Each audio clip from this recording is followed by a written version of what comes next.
හරිද ළමයි? ඊළඟට patient කෙනෙකුට myocardial depression එකක් වෙන්න පුළුවන්, GI complications එන්න පුළුවන්. උදාහරණයකට තමයි stress ulcers, upper GI bleeding එකක්, අන්න ඒ වගේ complications එන්න පුළුවන්. GI tract එකේ cytokine කියලා වැඩ කරාට පස්සේ අනිත් එක තමයි මේ patient ලට එන්න පුළුවන් hyperglycemia එකක්. ඒ කියන්නේ drugs වලට control වෙන්නේ නැති, lacing control වෙන්නේ නැති hyperglycemia එකක් මේ patient ලට එන්න පුළුවන්. අපි ඊළඟට බලමු ළමයි මේ මොනවද complications, systemic complications pancreas වලින් release වෙන substances නිසා ඇති වෙන complications මොනවද කියලා. එතකොට ඒකේ ಜಾති කීපයක් තියෙනවා ළමයි. එතකොට pancreatic enzyme තියෙනවා. හරිද? එතකොට pancreatic enzymes are supposed to release to the intestine via pancreatic duct. එතකොට සාමාන්‍යයෙන් මේවා release වෙන්න plan කරලා තියෙන්නේ කෙලින්ම අයියා හෙන්න නැතුව ගිහින් තිබුණා. හරිද? අපි බලමු අපි connection is unstable නේ.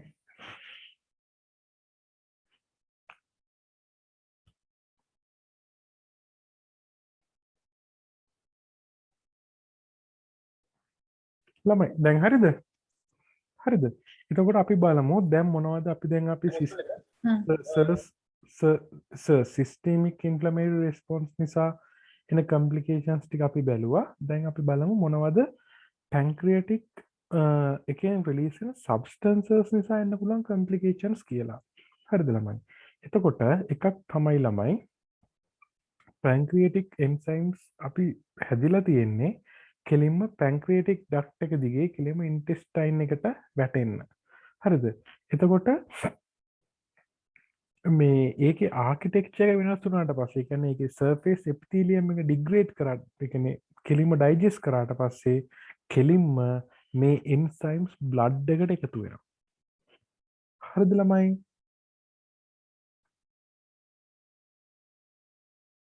හරිද?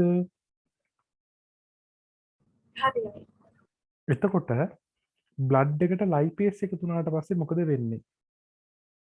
Action of lipase is breaking down fat into the glycerol and fatty acids. ඒ කියන්නේ lipase වල function එක තමයි fat එක glycerol නුයි fatty acid වලට කඩනවා. එතකොට most of the lipases are leaked into the peritoneal cavity and break down momentum fat into the glycerol and fatty acids. හරිද ළමයි? එතකොට මේකේ වෙන්නේ peritoneal cavity එකේ ඊට පස්සේ ඇඟේ තියෙන fat tissues වලට මේ lipase disseminate වෙලා ඒව haphazardly break down එකක් එනවා. හරිද ළමයි? හරිද? ඊළඟට these free fatty acids end up binding with the cations and form a solid substances. ඊළඟට ළමයි ඇඟේ සබන් හැදිලා තමයි නවතින්නේ. හරිද? ඒ කියන්නේ සබන් කියන්නේ මොනවද ළමයි?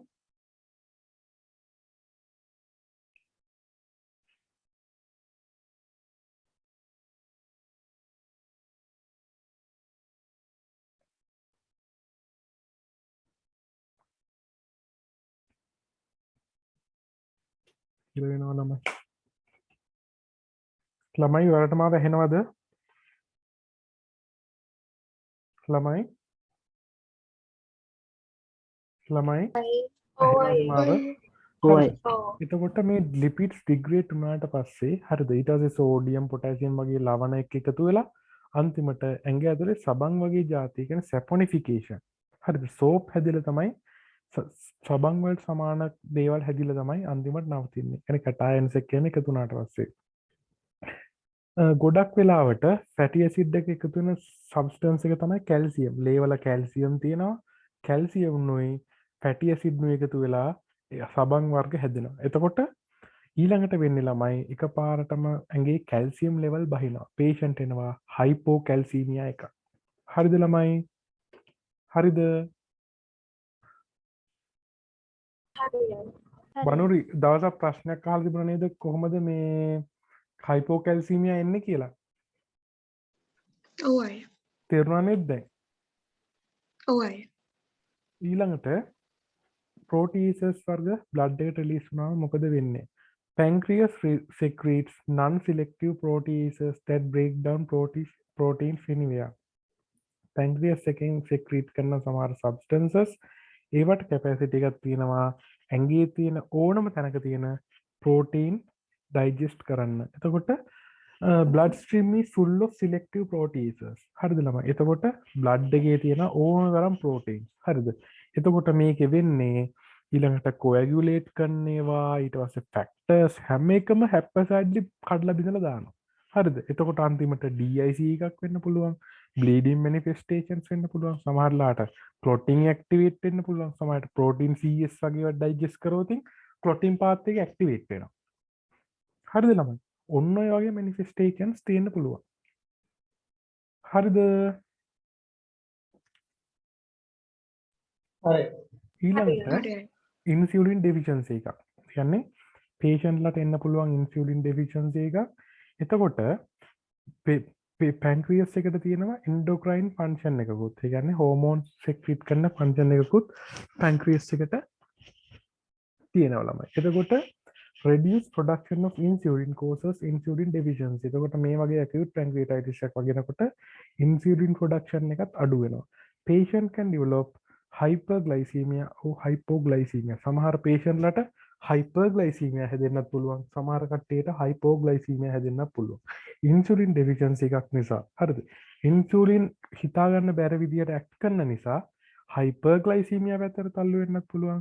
එහෙම නැත්නම් hypoglycemia පැත්තට තල්ලු වෙන්නත් පුළුවන්. මෙතෙන්ට නිකන් කතන්දර ටික තේරුණාද ළමයි? මෙතෙන් කතන්දර ටික තේරුණාද? ඔවයි. හොඳට කියවලා මේ ඩිංග හරිද?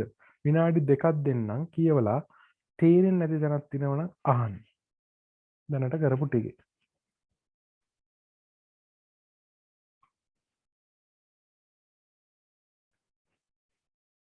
හයිපෝග්ලයිසිමියා එන්නේ කිව්වේ කොහොමද අයියා? ඉන්සියුලින් වැඩි වේද අඩු වේද කියලා කියන්න බෑ. සමහර වෙලාවට ඉන්සියුලින් වැඩියෙන් සෙක්‍රීට් වෙන්නත් පුළුවන්. ඒවා සෙක්‍රීට් වෙන සයිටෝකයින්ස් මත ඩිපෙන්ඩ් වෙනවා. හරි.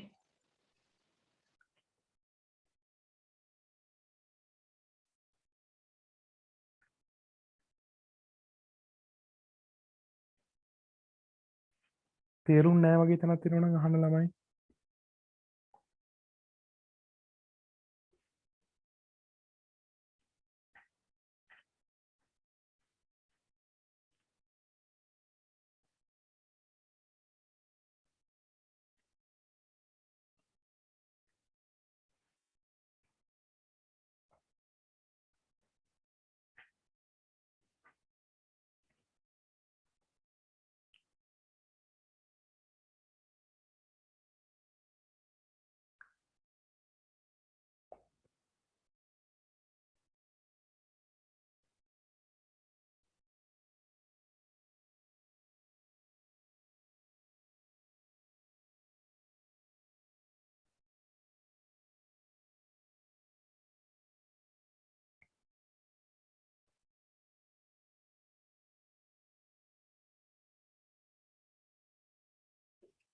ළමයි කරන් යන්නද?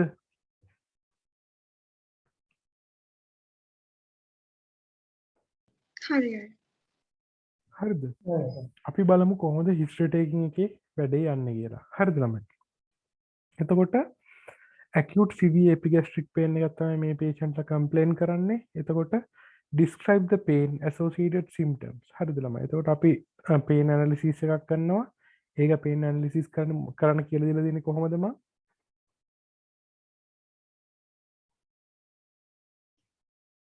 Socrates වලින් pain analysis එක කරන්න ඕන. එතකොට acute pancreatitis වල pain එක මම ඔයාලට කියලා දුන්නා very ill patient pain එක back එකට radiate වෙනවා. මොකද්ද විශේෂ වචනේ මම පාවිච්චි කරන්න කිව්වේ?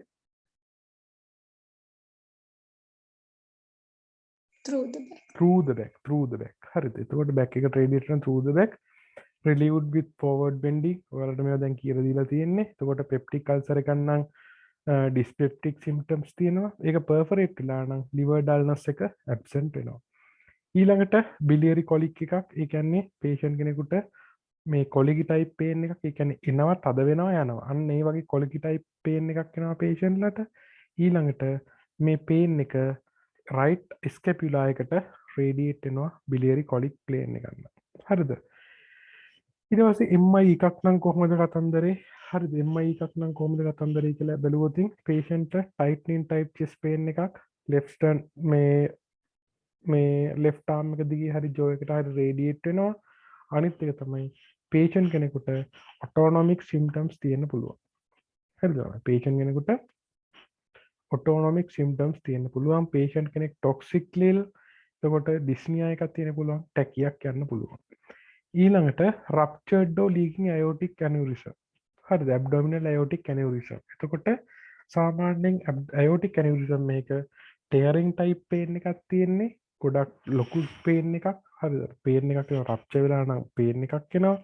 ඊළඟට pain එක back එකට radiate වෙනවා. එනිත් එක තමයි retroperitoneum එකෙත් pain එක දැනෙන්න පුළුවන්. pain එක එතකොට යන්න පුළුවන්. අනිත් එක තමයි blood loss එකක් වෙනවා නම් ටැකියක් යන්න පුළුවන්. බ්ලඩ් ප්‍රෙෂර් එක ඩ්‍රොප් වෙන්න පුළුවන්. හරිද ළමයි? ඊට පස්සේ lower lobe pneumonia එකක් නම් pneumonia එකක් නම් කෙලින්ම patient fever එකක් තියෙනවා, cough එකක් තියෙනවා, pleurotic type chest pain එකක් තියෙනවා, patient හුස්ම ගන්න අමාරුයි කියන්න පුළුවන්, lungs වල crepitations, bronchi වගේ දේවල් ඇහෙන්න පුළුවන්, breath sounds lung වල අඩු වෙන්න පුළුවන්. හරිද ළමයි? හරිද? ඔය විදිහට ඩිෆරෙන්ෂියල් ඩයග්නොසිස් ටික එක්ස්ක්ලූඩ් කරගත්තට පස්සේ ඔය විදිහට ඩිෆරෙන්ෂියල් ඩයග්නොසිස් ටික එක්ස්ක්ලූඩ් කරගත්තට පස්සේ ඊළඟට අපි අහන්නේ මේකට හේතු වෙන්න පුළුවන් ඊටියොලොජි එක මොකක්ද කියලා. මේකට හේතු වෙන්න පුළුවන් ඊටියොලොජි එක මොකක්ද කියලා ඊට පස්සේ අහනවා. හරිද? එතකොට ඊටියොලොජි එකේ මම ඔයාලට කිව්වා I get smashed තමයි නිමොනික් එක. එතකොට එක එක අහගෙන යන්න ඕන. ගෝල් ස්ටෝන්ස් කලින් හිස්ටරි එකක් තියෙනවද? පිත්තාශ ගල් අයින් කරලා තියෙනවද? ඊට පස්සේ මොන හරි ඇබ්ඩොමිනල් ට්‍රෝමා එකක් තිබුණාද? දීර්ඝකාලීන බේත් මොනවා හරි ගත්තද? මොකක් හරි වයිරල් ඉන්ෆෙක්ෂන් එකකට ට්‍රීට්මන්ට්ස් ගත්තද? ඊට පස්සේ මොන හරි ඔටෝ ඉමියුන් ඩිසීස් එකක් තියෙනවද? කොණ්ඩේ යන ගතියක් දැනෙනවද? හමේ රෑෂස් එනවද?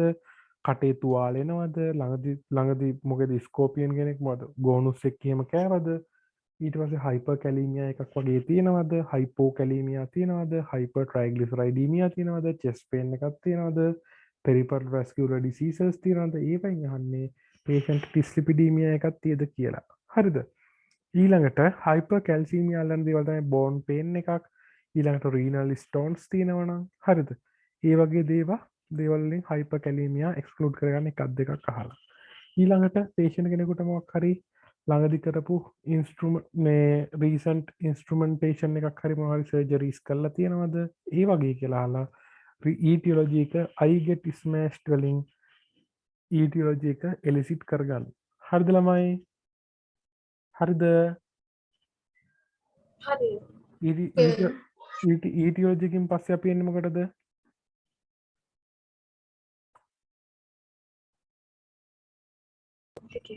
කම්ප්ලිකේෂන්ස් වලට. හරිද? කම්ප්ලිකේෂන්ස් වලට. එතකොට මම ඔයාලට මේ ෆ්ලෝ එකේ සියරම ටික කියලා දුන්නා. වැස්කියුලර් කම්ප්ලිකේෂන්ස්, fluid related complications, other complications, ඊළඟට systemic complications වල SIRS වලට අදාළ complications, අනිත් එක තමයි pancreas එකෙන් release වෙන substances වලට අදාළ complications කියලා දුන්නද? ඔව් අයියේ. හරිද? කියලා දුන්නා. ඊළඟට ඒ ටික අහවට පස්සේ අපි අහන්නේ ඊළඟට patient එකෙන් අහන්නේ මේ වෙනකම් manage කරේ කොහොමද? බඩේ CT එකක් ගැහුවද? එහෙම නැත්නම් මොනවා x-ray එකක් ගැහුවද? එහෙම නැත්නම් අල්ට්‍රාසවුන්ඩ් ස්කෑන් එකක් කරාද? මොන හරි බේත් වගේක් බොන්න දුන්නද? කැක්කුම අඩු වෙන්න බේත් වගේක් දුන්නද? සරව ගෙඩියක් ඇවිල්ලා මේක පැලුවද? ඔන්න ඔය ටික අහනවා ළමයි. හරිද? හරිද?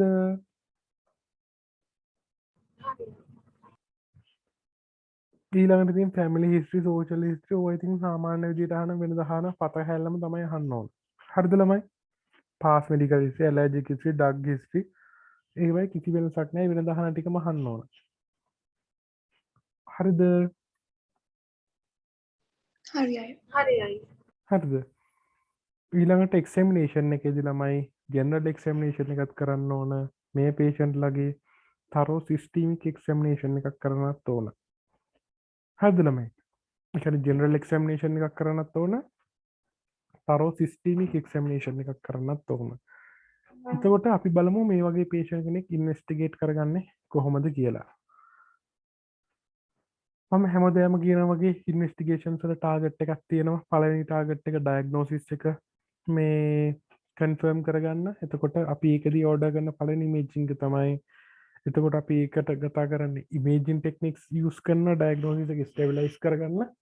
ඊළඟට අපේ ඩයග්නෝසිස් එක සපෝට් කරන්න ඉන්වෙස්ටිගේෂන්ස් කීපයක් යූස් කරනවා.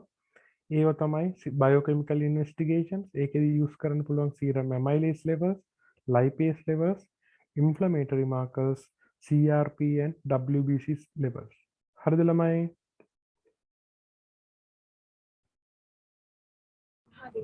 හරිද? ඊළඟට ළමයි severity එක assess කරන්න. severity එක assess කරන්න අපි investigate කරනවා. කොහොමද severity එක assess කරන්න investigate කරන්න කියලා දෙන්නම්. ඊළඟට තුන්වෙනියට ඉන්වෙස්ටිගේට් කරන ටාගට් එක තමයි පේෂන්ට් කෙනෙක්ගේ කම්ප්ලිකේෂන්ස් බලන්න. ඒ කියන්නේ සියුඩෝසිස්ට් එකක් හැදිලාද, මේකේ ඇබ්සස් එකක් හැදිලාද, ඊළඟට මේක නෙක්‍රෝස් වෙලාද, ඒවට ළමයි ගොඩක් වෙලාවට අපි රික්වෙස්ට් කරන ඉන්වෙස්ටිගේෂන් එක තමයි CECT, contrast enhanced coronary tomography. හරිද ළමයි?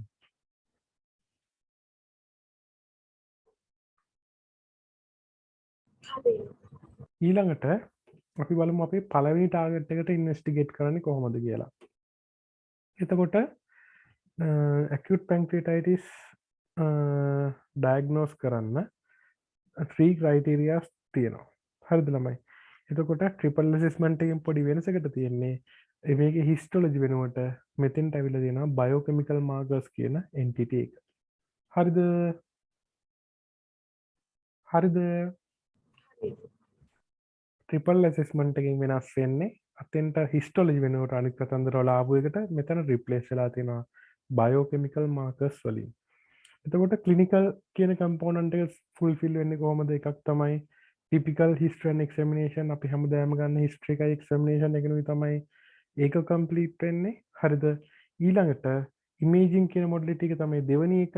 අපිට ඔෆර් කරන්න පුළුවන් ඉමේජින් ටෙක්නික්ස් තමයි ඇබ්ඩොමිනල් එක්ස්රේ එකක්. හරිද? හරිද? එතකොට අපි පේෂන්ට ඕඩර් කරලා යවන එක්ස්රේ එක තමයි ඉරෙක්ට් ඇන්ඩ් AP එකක්. ඉරෙක්ට් ඇන්ටරෝ පොස්ටීරියර් එකක් තමයි අපි පේෂන්ට රෙකමන්ඩ් කරලා යවන්නේ.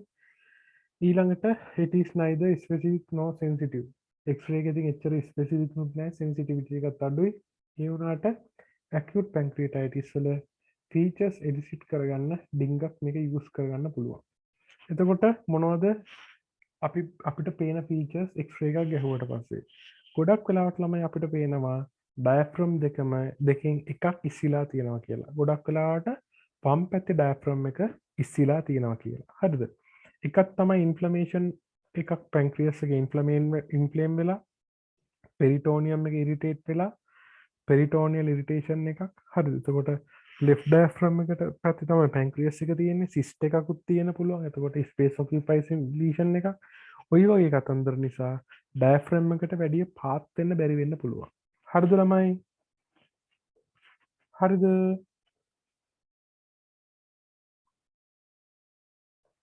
හරිද? අය කොලොන් කට් ඔෆ් සෙන්ටර් එකද? ඈ? නෑ. නෑ. නෑ ඊළඟ එක. හරිද? එතකොට මේකේ තියෙන්නේ elevation of the left hemi diaphragm. හරිද? කොලොන් කට් ඔෆ් සයින් ගන්නේ වෙනම කතන්දරයක්. හරිද? එතකොට ඔයාලා මේක කට වචනයට වචන විතරක් දැනගත්තත් ඇති. හරිද? කොලොන් කට් ඔෆ් සයින් කියන එකේ වචන විතරක් දැනගත්තත් ඇති. එතකොට ඒක වෙන්නේ gaseous distension in proximal colon usually at the level of splenic flexure. හරිද? And decompression of more distal part of the colon. හරිද ළමයි? එතකොට වෙන්නේ gaseous distension එකක් එනවා proximal colon එකේ. හරිද? ගොඩාක් වෙලාවට මේක එන්නේ splenic flexure එක හරියි. හරිද?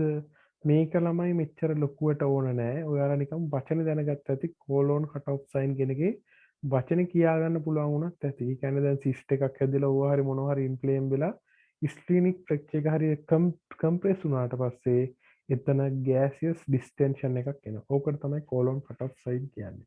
And abrupt transition from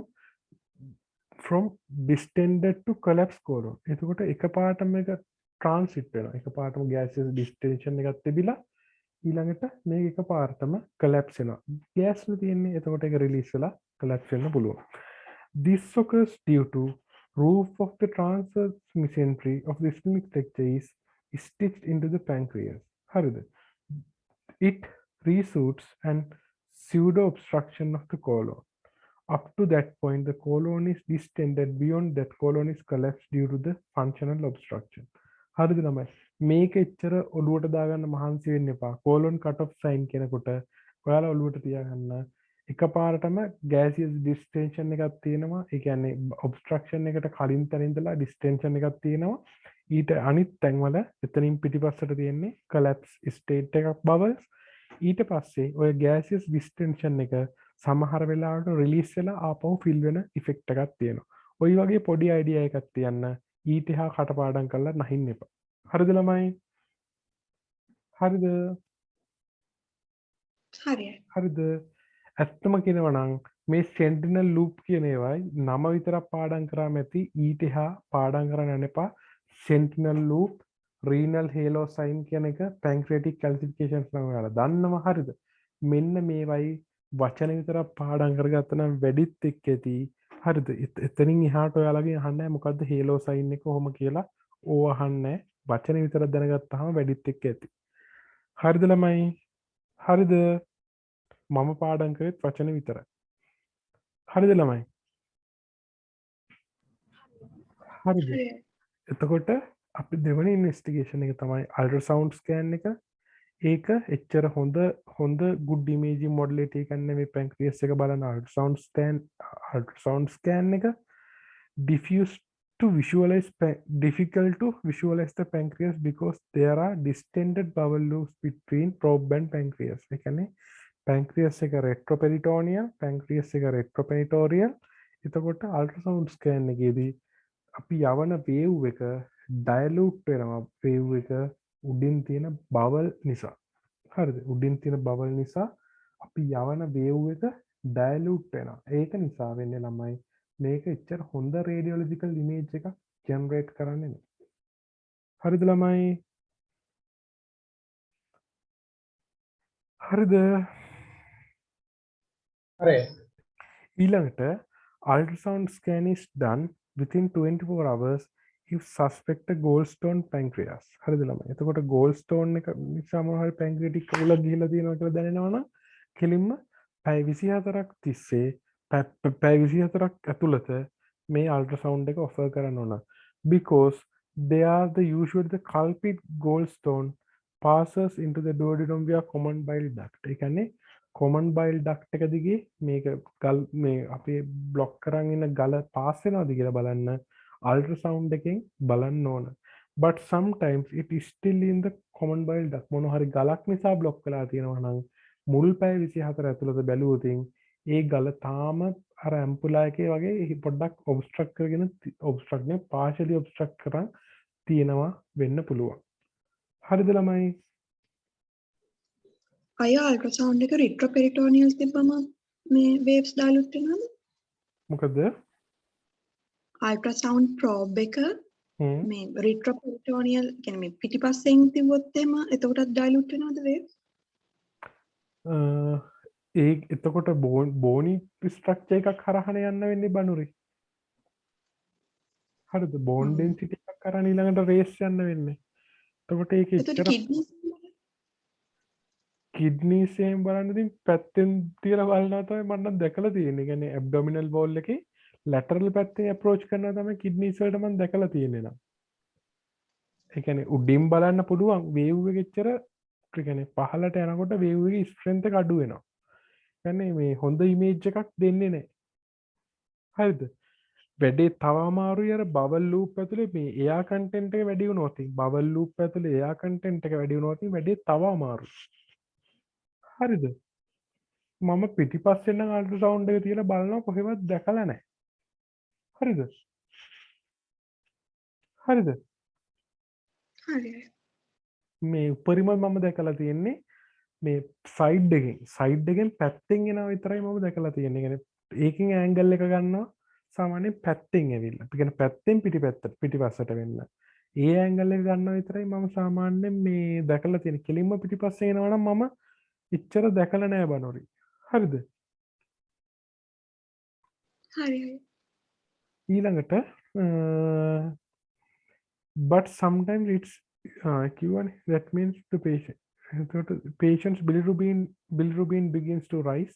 Common bile duct is dilated. ඒ කියන්නේ common bile duct එහෙම dilate ලා තිබුණොත් patient ගේ bilirubin නගින්න පටන් ගන්නවා. අපි බලමු මොනවද acute pancreatitis වල ultrasound features කියලා. එකක් තමයි ළමයි pancreatic tissue එක edema වෙනවා. ඒ කියන්නේ pancreatic tissue එක කෙලින්ම edematous වෙනවා. ඊළඟට ගෝල් ස්ටෝන්ස් වගේ දේවල් තියෙනවා නම් ඒවා අල්ට්‍රාසවුන්ඩ් එකට ක්ලික් වෙන්න පුළුවන්. ගෝල් ස්ටෝන්ස් එහෙම තියෙනවා නම් නිකන් සුදු පාට මේ ගෙඩි වගේ අතු ගල් ගෙඩි වගේ පේනවා ඇකියුමුලේට් වෙලා ඉරගියුලර් මෑසස් හදලා වගේ එහෙම පේනවා. ඊළඟට පෙරිපැන්ක්‍රියටික් ෆ්ලුයිඩ් කලෙක්ෂන් එක සුයිඩෝසිස්ට් එකක් නම් සුයිඩෝසිස්ට් එකක් පේන්න පුළුවන් කළු පාටට ෆ්ලුයිඩ් පිරිච්ච කැවිටි එකක් එක්ක වගේ සුයිඩෝසිස්ට් එකක් පේන්න පුළුවන්. අනිත් එක තමයි පැන්ක්‍රියටික් ඩක්ට් එක එහෙම ෆුල් ඩයලේට් වෙලා පේන්න පුළුවන් ප්‍රෝබ් එක තිබ්බට පස්සේ අල්ට්‍රාසවුන්ඩ් ප්‍රෝබ් එක තිබ්බට පස්සේ පැන්ක්‍රියටික් ඩක්ට් එක එහෙම ෆුල් ඩයලේට් වෙලා කියලා ට්‍රේන් වෙච්ච හැකට පේන්න පුළුවන්. අනිත් එක තමයි හෙපටික් ඩක්ට් එක ඊට පස්සේ හෙපටික් බිලියරි ට්‍රැක්ට් එක ඔය කතන්දර බිලියරි ට්‍රී එක පවා ඩයලේට් වෙලා තියෙන්න පුළුවන් ඉදීම නිසා. හරිද? හරිද ළමයි? ඊළඟට CECT ඇබ්ඩොමන් ඒ කියන්නේ ඇබ්ඩොමන් එකේ CECT එකක් ඒක තමයි බෙස්ට් ඉමේජින් මොඩැලිටි එක ඒ ඇන්ටරෝ පොස්ටීරියර් view එකක් බලන්න. එතකොට මොනවද AP view එකේ CT එකේ පේන ෆීචර්ස් ගත්තාම ගොඩක් වෙලාවට එඩීමැටස් පැන්ක්‍රියස් එකක් පේන්න පුළුවන්. අනිත් එක තමයි පෙරිපැන්ක්‍රියටික් නෙක්‍රෝසිස් ඉන්ෆ්ලමේෂන් ෆ්ලුයිඩ් කලෙක්ෂන්ස් ඒව ලස්සනට පේනවා CCT එකක් ගැහුවට පස්සේ. අනිත් එක තමයි ඇබ්සස් එකක් එහෙම හැදිලා තියෙනවා. හොඳට ලෝකලි ඕගනයිස් වෙච්ච ඇබ්සස් එකක් මැද ෆ්ලුයිඩ් කලෙක්ෂන් එකක් එක්ක CT එකේ ලස්සනට පේනවා. ඊළඟට හිමොරේජ් එකක් මොන හරි බ්ලීඩින් එකක් තියෙනවා නම් කන්ට්‍රාස්ට් එකත් එක්ක ගහනකොට ඒක හරියට බලා ගන්න පුළුවන්. ඊළඟට මේ බ්ලඩ් වෙසල්ස් වල මේජර් වෙසල්ස් වල ත්‍රොම්බයි වගේ තියෙනවා නම් ඒකත් පුළුවන්. කැමති කෙනෙකුට ඉන්නවා නම් MRI එකක් ගහන්න පුළුවන්. ගොඩක් වෙලාවට ලංකාවේ වගේ රටක MRI ඇෆෝඩ් කරන්න බැරි නිසා CCT එකේ නවතිනවා ළමයි. හරිද? හරිද? හරිද? ඊළඟට අපි බලමු මොනවද බයෝකෙමිකල් මාකර්ස් කියලා. හරිද? බලමු මොනවද බයෝකෙමිකල් මාකර්ස් කියලා. හරිද ළමයි? ඊළඟට බයෝකෙමිකල් මාකර්ස් ගත්තාම බයෝකෙමිකල් මාකර්ස් ටික ගත්තාම එකක් තමයි සීරම් ඇමයිලේස්. සමහර සීරම් ඇමයිලේස් වර්ග තියෙනවා. මේ සීරම් ඇමයිලේස් තියෙනවා. එතකොට ඒක එච්චර ස්පෙසිෆික් මාකර් එකක් නෙමෙයි. පැන්ක්‍රියාස් වලට එච්චර ස්පෙසිෆික් මාකර් එකක් නෙමෙයි. හැබැයි මේ සීරම් ඇමයිලේස් සාමාන්‍යයෙන් 3 ගුණයකට වැඩිය වැඩි වෙනවා නම් සීරම් ඇමයිලේසස් 3 ගුණයකට වැඩිය වැඩි වෙනවා නම් අන්න ඒක acute pancreatitis කියලා ඩයග්නෝසිස් එක බයෝකෙමිකලි ප්‍රූව් කරනවා. හරිද? අයියේ එකක් මුල් පැය ගානේ විතරයි නේද? එහෙම කියන්න බෑ ලක්ෂ්මී. හරිද? එහෙම කියන්න බෑ. හරිද? මොකද ඉලෙවේට් වුණාට පස්සේ සාමාන්‍යයෙන් ඒක දිගටම ඉලෙවේට් වෙලා තියෙනවා. මේක ඉස්සරහට කියනවා මම පැහැදිලි කරලා දෙන්නම් එතෙන්දී. හරිද? එතකොට සාමාන්‍යයෙන් පොඩි මොනවා හරි විස්කස් එකක් පර්ෆරේට් වුණාට පස්සේ මොනවා හරි විස්කස් එකක් පර්ෆරේට් වුණාට බබල් හරි මොනවා හරි විස්කස් එකක් පර්ෆරේට් වුණාට පස්සේ ගොඩක් වෙලාවට සීරම් ඇමයිලේස් යම් ප්‍රමාණයක් බ්ලඩ් එකට රිලීස් වෙනවා. හැබැයි 3-fold rise එකක් ඇති කරන්න නම් ඒක අනිවාර්යයෙන්ම acute pancreatitis එකක්ම වෙන්න ඕන. හරිද? අනිත් මේන්ලි ලොකුවට යන කතන්දරයක් තමයි සාමාන්‍යයෙන් මේ සීරම් ඇමයිලේස් කරනවා නම් එකපාරයි කරන්නේ ළමයි. ඒක රිපීට් කර කර කරන්නේ නැහැ. මොකද රිපීට් කර කර කරන්නේ නැත්තේ ඒකට හේතුවක් තියෙනවා ළමයි. සීරම් ඇමයිලේස් වැඩි වුණා නම් ඒක බ්ලඩ් එකේ වැඩි වුණා. ඒක කොයි වෙලාවකවත් මේ ඩිරෙක්ටලි ප්‍රපෝෂනල් නෑ ඩිසිස් එකේ සිවියරිටිය එකට. හරිද? ඩිසිස් එකේ සිවියරිටිය එකට ඩිරෙක්ටලි ප්‍රපෝෂනල් වෙන්නේ නෑ. ඒක නිසා amount of the amylase release is not proportional to the amount of tissue damage. ඒක නිසා එකපාරක් මේක 3 ගුණයක් වැඩි වෙලා පොසිටිව් වුණා නම් ඒක එකපාරෙන් කළා ඒක නවත්තන්න ඕන. හරිද ළමයි? හරිද? මේක වැලියු එක වැඩි වෙනවද අඩු වෙනවද කියලා ඒකේ කිසිම කන්ට්‍රිබියුෂන් එකක් නැහැ. දැන් ලක්ෂ්මී ප්‍රශ්නෙට උත්තරේ හරි නේද? හරි. හරිද? ඊළඟට සීරම් ඇමයිලේස් ක්‍රොනික් පැන්ක්‍රියටයිටිස් වල මෙලවම වැදගත්කමකට ඇති ඉන්වෙස්ටිගේෂන් එකක් නෙමෙයි මේ වගේ පේෂන්ට් කෙනෙකුට ඇකියුට් පැන්ක්‍රියටයිටිස් ඩයග්නෝස් කරන්න. There is no use of assessing the severity or prognosis in an acute pancreatitis by using serum amylase. ඒ කියන්නේ මේක findings වලින් එක literature findings ඕවගෙන් එහෙම confirm කරලා නැහැ මෙන්න මේ වගේ benefit එකක් තියෙනවා diagnosis එකට කියලා.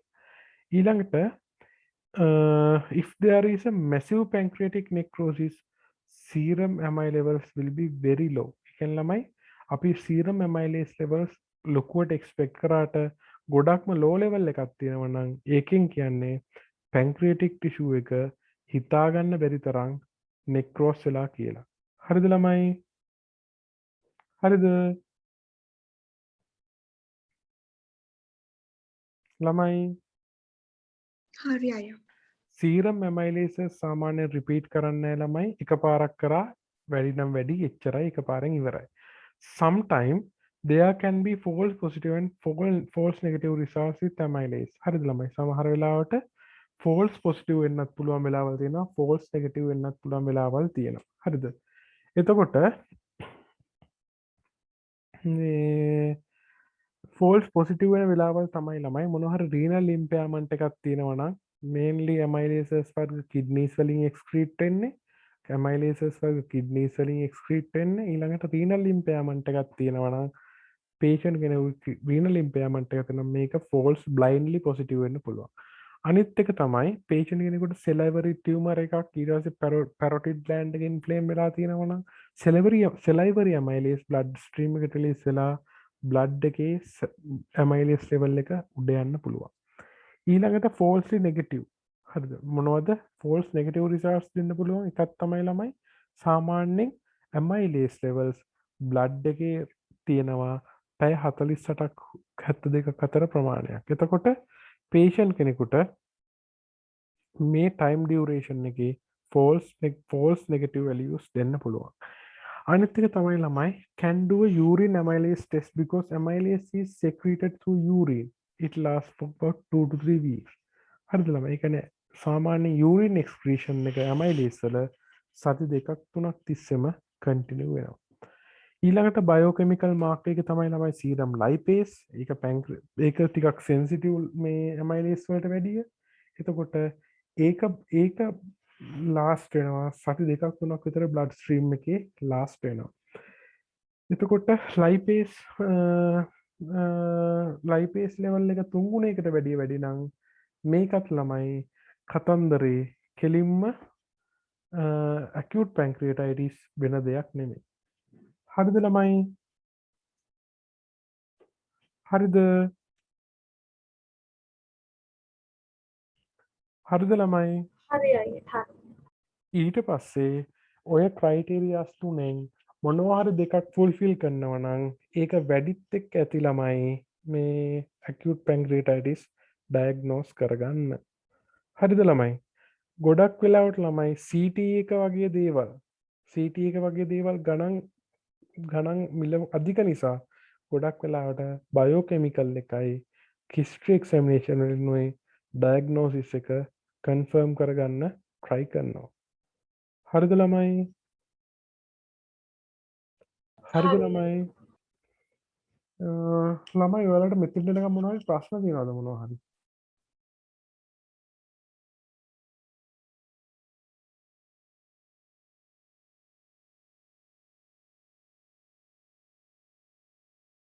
මෙතෙන්ට එනකම් තේරිච්ච නැති දේවල් තියෙනවද?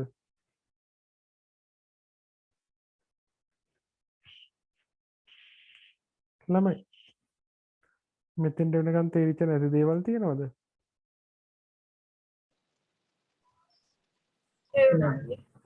තේරුණා නේද? කවුරු හරි හොඳට නෝට් එකක් හදාරනවා නම් හදලා අනිත් කට්ටියත් එක්ක ෂෙයා කරගන්න ළමයි. හරිද? බැරි දේවල් තියෙනවා නම් අහන්න. අද ළමයි මේ අපිට ඉන්ටර්න් යන එකට පොඩි මීටින් එකක් තියෙනවා අපේ ළමයි අතරේ. මොකද මේ වීකෙන්ඩ් එකේ ගෙන්නනවා කියලා තියෙනවා මේ SLMC එකටයි හෙල්ත් මිනිස්ට්‍රී එකටයි මොනවා වෙයිද දන්නේ නැහැ. මේ එහෙම කතන්දර වගේක් තියෙනවා. ඔයාලගේ චීන යන වැඩේ මොකද ළමයි?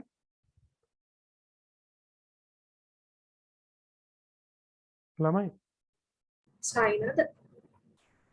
චයින යන වැඩේ මොකද? චීනට දැන් යන්න මේ දන්නේ ඒගොල්ලෝ අපිව ගන්න. මට නම් පොඩි නිවුස් එකක් ආවලමයි. මට මේවා රෙකෝඩ් වෙනවා දන්න නිසා කියන්න බෑ. හරිද? අන්තිමට කොහේ කොහේ අයිත් දන්නේ නැහනේ. මම පොඩි නිවුස් එකක් දන්නවා. හරිද? ඇත්ත නැත්තනම් වැඩි විස්තරයක් දන්නේ නැහැ. මම පොඩි නිවුස් එකක් නම් මට ආවා. මේ රෙකෝඩ් මොකක්ද ඒ වෙනවත් නිවුස් එක? බෑ බෑ. මේවා රෙකෝඩ් අයියා රෙකෝඩ් කරන එක නවත්තලා අපිට කියන්න. මම නොදැන රෙකෝඩ් වෙනවා තිබුණාද? ඒකත් නිසා මට කියන්න බෑ. මේ හරිද? ඒක කියන්නකෝ අයියේ. තව පරක් වෙනවා කියලාද? නෑ එහෙම කියන්න එහෙනම් බෑ. අපි දන්නවා. එහෙමනම් කියන්න බෑ. ඒ කියන්නේ ඇත්තටම මේ ඒක සමහර විට මේ පොඩි ලංකාවේ කිව්වේ ටීවී එකේ දාන එකද? ඒඩියෝද? ඒක අපි නෙවෙයි අයියේ. එහෙමද? ඒක කට්ටිය. හැබැයි මේ මම දන්න ළමයි දාන එක